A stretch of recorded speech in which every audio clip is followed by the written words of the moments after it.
Okay, great, good. Wired for sound, Steve. I'm going to ask Steve a few questions before he talks to us. I expect many of you know him already, but Steve McAlpine, welcome. Thank you. Glad to hear from you this afternoon. So I did want to ask a couple of questions. Since we've just come out of COVID time, Steve, I know many men enjoyed growing a beard during COVID. I trimmed mine. But you were ahead of the curve on that one. Yeah. But was there anything positive or surprising that you found from that time of kind of shutdown that we had? Well, I'm an introvert, so being at home was fantastic. I love being at home. I think we're not doing suburbia first, we're doing Battler first, but I live in Bassendean, which is, has pretensions to being urban, but is a suburb. But it was amazing how the suburb came to life during COVID. And it's a great walk-around suburb. The dogs were never so exercised. And we have a few hole-in-the-wall cafes. So I actually thought it felt like we'd been transported back to mid-1950s somewhere in sort of middle America. Everyone's friendly and happy and coughing all over each other. It's fantastic.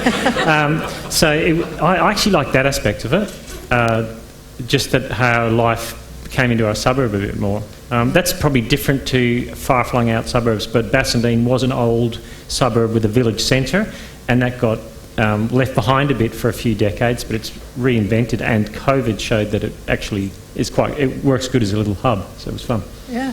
Oh, great. That's good to hear. So, Steve, you're balancing a couple of large ministry roles at the moment.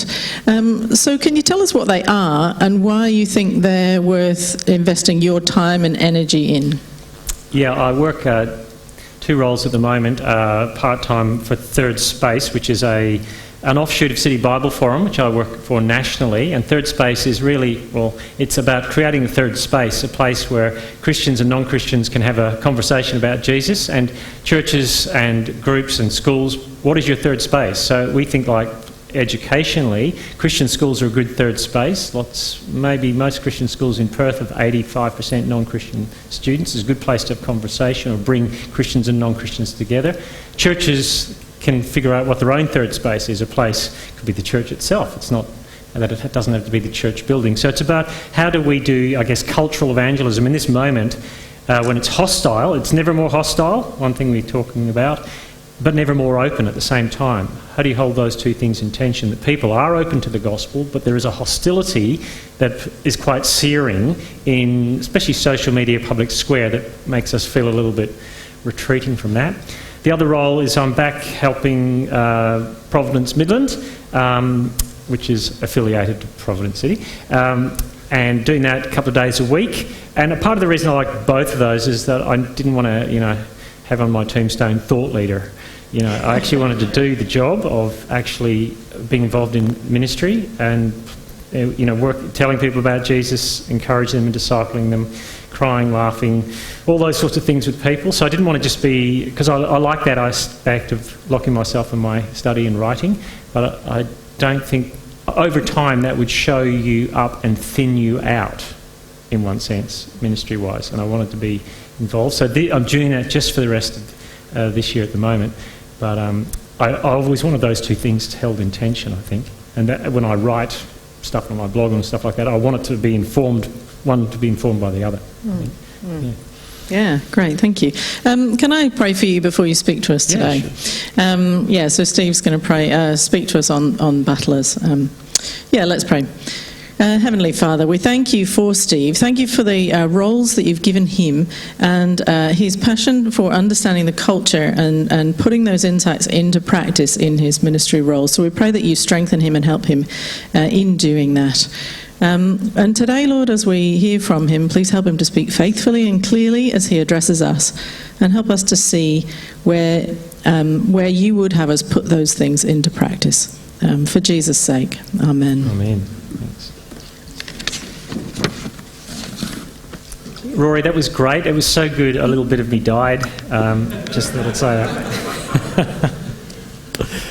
Well, I got didn't get the easy task, perhaps, but I got a fun task for today. And this is usually the time when I used to pay attention, now because it's the afternoon.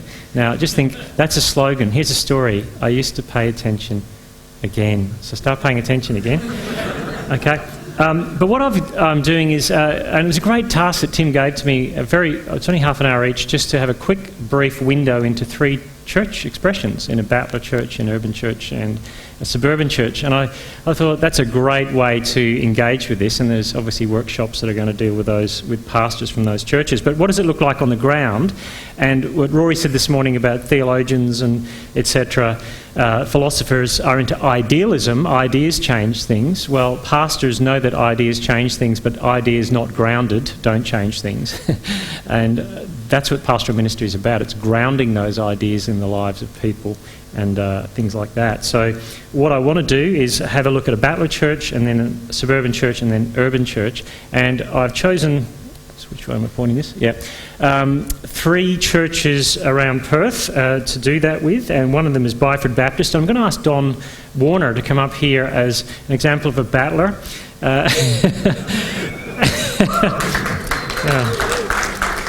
Hang on. Note the beady eyes ready for a fight. Oh, yeah. Note the classic Battler dress code and the shoes ready to give you a good kicking. Don, you go to Byford where you're the community pastor at Byford. If we were to come to Byford on a Sunday as an alien from an urban or a suburban setting, in a minute or two, a short feeling of the tone of what you would expect when you're involved in church life in Byford, what would it be? Well, Byford, when I moved there nearly 20 years ago, was green fields, a small little town with green fields. It became the fastest growing suburb in Australia, and many of the folk that moved out that way came from the corridor of Armidale, Kelmscott and Gosnells, and those folk, I guess, would be traditionally what we would call battlers. They came out to Byford with a dream of owning their own home and living amongst horses and cattle. The horses and cattle have all gone now because the fields have all been ploughed up to provide the housing. But the folk are still the same. They're people who are wanting something a little better. They're a little bit disheartened, I think, from battling for a long time, just to stay their head above water. They're not aspirational, as you would call it. They just want to be able to pay their bills. They just like their kids to be tradies rather than labourers. But they're very honest about their situation. There's not a lot of pretense. No, and that's one thing we're going to discuss. In a suburban, urban setting, your pretense barriers can go up, but they get stripped back a little bit by the winds of reality, don't they, in the Battler suburbs? Yeah, I mean, the way that people greet you is often quite almost confronting. I mean, some of the nicknames that I have are not repeatable here, but they're meant well. But in conversation, you very soon get down to the nitty gritty. I think there's a great awareness of life not quite working out. Not people, as you say, as we've said before, not wanting to be Bill Gates or a brain surgeon, but just those small dreams that they have not quite worked, and whether that is owning their own home, or whether that's having a little bit of super, or a little bit of success in life. So we get down to nitty gritties fairly quickly, and as I said, there's this honesty of we haven't found it. They don't know what they're looking for, and if you think way back in my case, but less for some of you, we didn't know what we were looking for, did we? We knew there was something missing from our life, and so it is relatively easy to start a conversation, but then when you get into this new nitty gritty of Jesus, then sometimes that conversation slows down and sometimes even stops. But it is relatively easy to get to the first base. Well, Don, thanks for that. What we're going to do, we've got a bit of video for each of the church expressions we're going to look at. There's this one's probably the longest, about 7 minutes long, but it gives a bit of a framework of some of the things that you're facing in Byford and some of the things that you've done. There's a little bit of a focus on Byford. So we're going to play that, and obviously Don's going to be here for the rest of the day. You can come up and buy him a meat pie and a choc milk and he'll be fine. And thanks, Don. What a stereotype. I hate stereotypes. I get stereotyped all the time. No, so tomorrow we're going to look at Kingsley Church. It's an urban setting, and Mike Birch, who's the senior pastor there, is going to come up, and then Providence Bayswater. So Byford would be the oldest church. Then there's a church in the 80s, 85 it started, Kingsley, and then Providence Bayswater starting this year. So over a course of 50 or 60 years, 3 different churches, you can see where secularism has done something across those 60 years. How are people responding? What is it like to start a new church with secularism the given as it is? What is it like to reframe how you're doing things in sort of the early 70s in a place like Byford, and then the real suburban growth corridor of Kingsley in the 80s, how things changed in 35 years since then. That's going to be an interesting take. But here's a video that was put together. I can't say that I did it. I could, but it would not be true. It's a really well put together video about some of the things that Byford's doing, and I hope it's going to come up. It's not. Not playing? Well, that's a pity. Oh, we're going to have to go past the video by the looks of it. Yeah, we can talk some more, Don. Come up here a minute. I'm going to ask, Christians Against Poverty is something that you're involved in, which the video was about. In the video, it's got you with the church involved in a food distribution from your church. Tell us a little bit about what you do on Byford every Thursday morning, and have done for some time, and what's it like? 3 years ago, a few of us got together. We were offered some food, and we got together to pray and to talk about how we could turn that into an outreach. So we got very excited about that. We had great plans, and the first week we laid out all the food on the tables, and we were all ready to go, and nobody came. A little bit of a shock, but then as the weeks went by, people started turning up. And very early on in the piece, we discovered that, our ambition from the very beginning actually was the food would be a means to an end. And in that, what I mean is that we would give people the food. We would ask no questions. We would not be judgmental. There would be no discrimination. But in giving out the food, we were seeking opportunity to speak to people, to get to know them, and to build relationship. And a couple which were on the video, which we can't see, were very instrumental in... They would say we had a big impact on their lives, but they had a very large impact on ours. There's a couple who were drug dealers in the town and who came to the church, and they came very close to the kingdom. It was a great journey of them, a real turning around in their life. And for our church to come to terms with having people who were very different to us in our building was a great learning curve. And that journey has gone on. Just this week, to give you an example, a young fella he's even older than me. We share the same birthday, actually, not the year, but the day. 1520, yeah.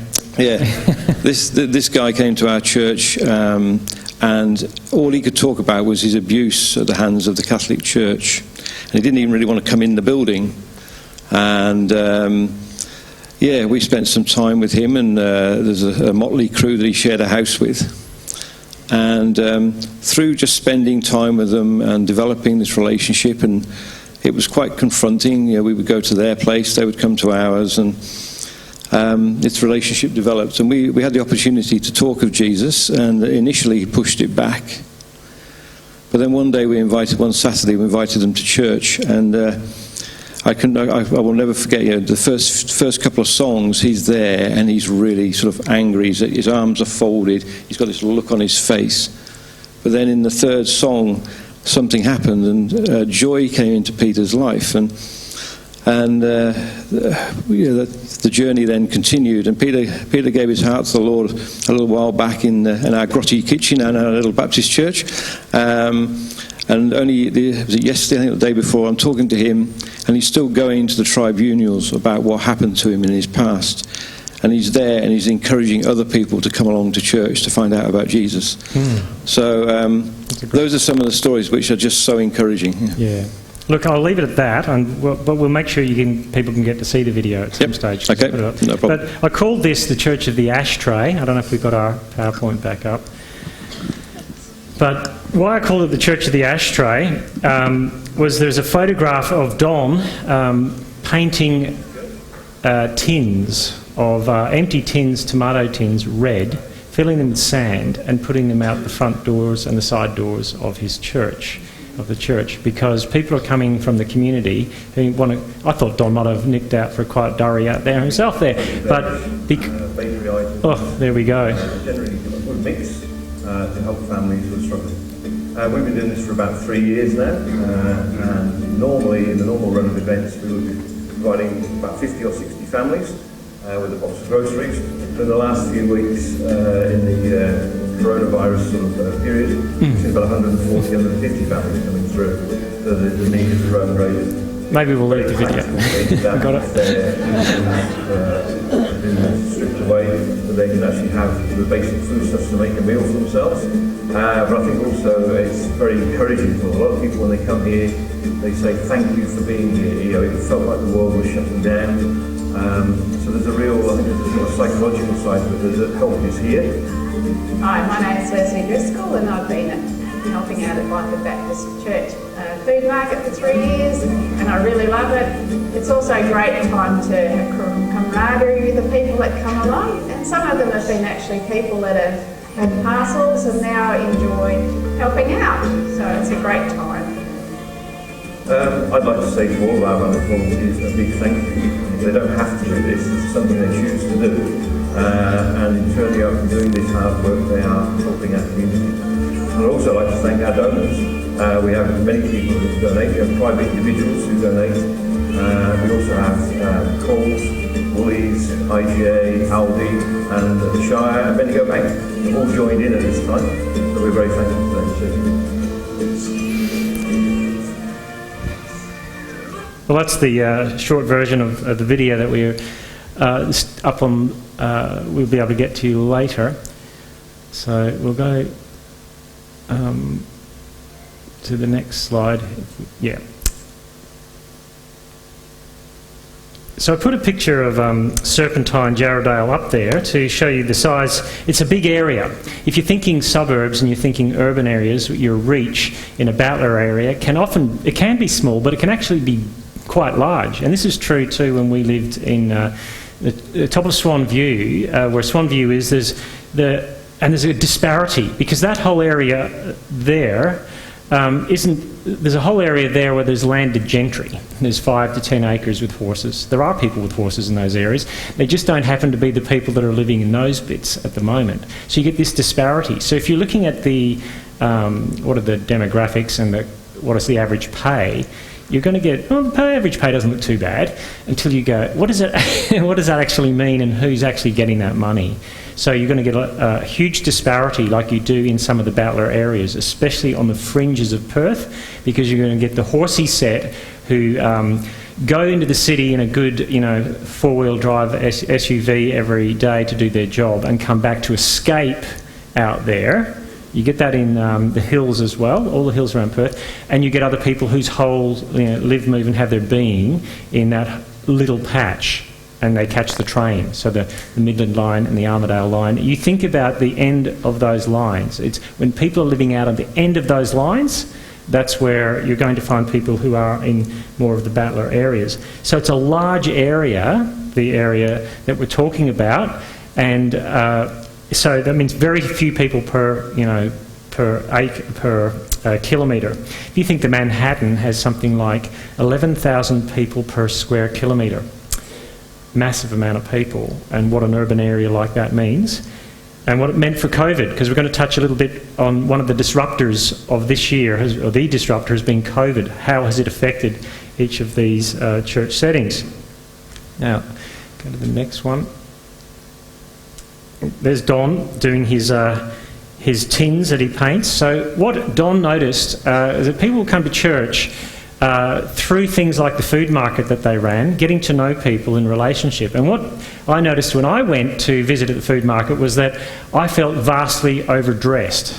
I felt like I was, it's either a detective or someone else who's that well dressed coming into that kind of site.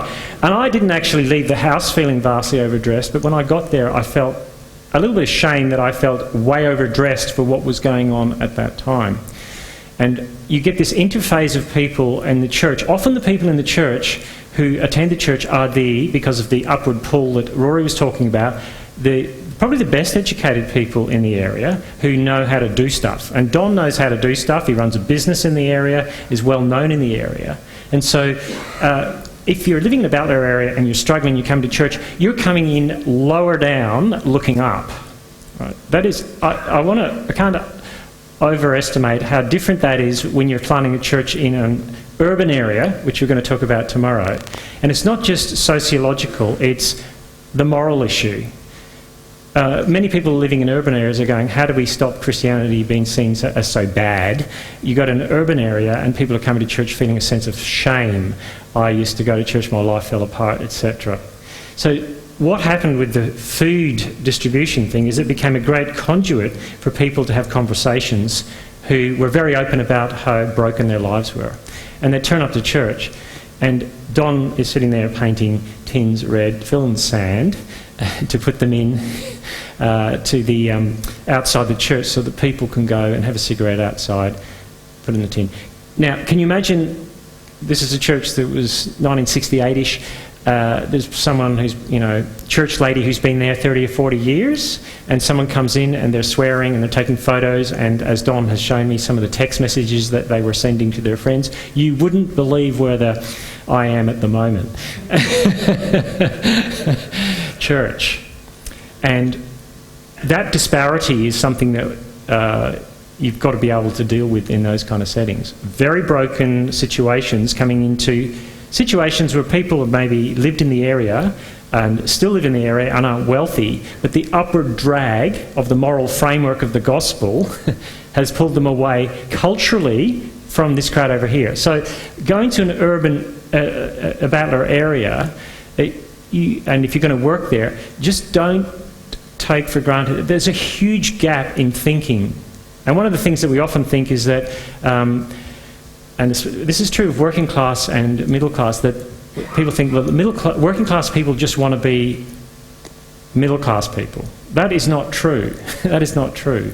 They are quite happy and proud to be working class in what they're doing. It is middle class people who are fairly well educated who like to say, well, if they could be like us, they would want to be. And they're going, that's not particularly what I want with my life. I would say if you gave someone in a middle class setting or a Butler setting, here's $20,000 to go on a holiday, this middle class setting go to Vienna. And these guys would go to Bali 10 times. It's just a different way of thinking. And so you can't go into those settings saying they just want to be like us. That is not the way things work. So what I was saying about there's wealthy landowners there's in that area, and there's poor tenants. There's people that have moved into the area to buy a house and life, as Don was saying, hasn't quite worked out for them. There's also the lack of resources in those sorts of areas because they are the end of the train line in many areas or just beyond the train line, and many of the people that you would see coming into, many people's interaction is with a government department. We're so used to thinking that we're going to do things for ourselves and our meritocracy that we don't realise that for many people, government departments are their main places where they're phoning every day or trying to sort something out. And if you don't have the skills to do those sorts of interactions with a government department, it can become very frustrating. So churches have opportunities to be able to set things up at the ground level there to help their communities as first points of contact. And Don is obviously, as someone who's a businessman in the area, is someone who actually is able to, I know how you do that. And people go, really? I thought that was almost impossible to figure out how to sort those things out. I'd also say that in some of the Butler areas, and Byford's perhaps one of them, the people are actually quite socially conservative, but at the same time they can be hedonistic. So they're not the bohemian lifestyle type of people necessarily, but they are suffering the results of many of the bohemian lifestyle philosophies. So if you're well off enough in New England area and you can live your sort of pansexual life the way you want, there's enough buffer money to stop you falling through the cracks. But if you've read the book Coming Apart, is it Charles Murray? When the trap door opens and there's no safety net and you're living that kind of lifestyle, it doesn't look very bohemian. And it's you go to those lower socioeconomic areas where there are battlers, plenty of lowest rates of marriage, lots of kids from different partners. These people espousing marriage is terrible, get rid of it, are all married and sending their kids to the same schools and the same universities. They're not living the lifestyle they're espousing in their philosophical frameworks. Socially conservative, hedonistic, not a lot of money, fall through the gaps pretty quickly. That's what you're dealing with in those sort of settings. So when someone comes to your church and they get converted, you're not thinking, how do I get them to run small groups next month? Turning up would be part of the issue that would be hard to do. And we experienced this at Guildford Lighthouse Church, which is a Presbyterian mission church, when I first got into ministry 25 years ago. The disparity of having someone in our congregation who was an elder, who was ended up being CEO of Western Power, versus other people in the congregation who were supposed to be leading something but couldn't turn up because they had to go and visit their son in jail, and in the same church setting. So you get this disparity across churches like that. The family breakdown thing is going to be big. In an urban setting or a suburban setting, family breakdown does damage, but in those settings, you just fall through the cracks much more quickly. Now, realise these are only half-hour slots, so I'm going to be out of time. I just want to show you a couple of minutes, if I've got I don't know where to point this now. Is it up here? Can we move to the next slide? Yeah. Oh, yeah, there we go. Now we'll go back. Back one. Here we go. Back we go again. So this is in the page on the website. What to expect. We understand that you may have never set foot in a church before, or at least not for a long time. And that long time issue was crucial. Someone's been hurt, someone's done something shameful, someone in the family has hurt someone about something that was to do with church. We don't go. Or perhaps you've moved into the area and we're attending another church. Either way, it can be a bit intimidating. What are they like? What do they wear? How long does it go for? At Byford Baptist, we come from all walks of life, backgrounds, social status and nations. We all get along because of our love and trust that we put into Jesus Christ. We are not particularly a suit and tie wearing type of church. Sounds like Prof City. So feel free to come as you are. Here's the thing about that suit and tie thing. People in well-to-do urban churches come to church dressed down because during the week they're dressing up, right? So when I grew up in Northern Ireland, I also grew up in Northern Ireland, and I razzed on people like Pagan Pete, I'll tell you that right now. Everyone wore their suit to church because the area we lived in were much more working class, and you dressed up to church, whereas now in the other settings they dress down to church. So people coming into that setting are going, what should I wear? What are the parameters for how this social discourse goes on in church? Really interesting. So have a look at the websites, because have a look at Kingsley, Providence City, Providence Bayswater, and then at Byford, and see the difference, just the tones and the difference in the way things are framed. Very interesting how it's done. Now, I just wanted to finish each of these sessions, because I'm out of time, on the disruptor and the COVID disruptor. Think about these thing like a virus. It is an apocalypse. It's a revealing moment. I think about the UK NHS system was apocalyptically shown up by COVID. In other words, it revealed how creaky and broken it was after the last 50 years. Things like COVID show up the things in the church or the area that you're dealing with. So financial disaster, you're always sailing close to the wind financially in these settings. Our own church, Providence in Midland, is a bit more middle class than say, the Byford area.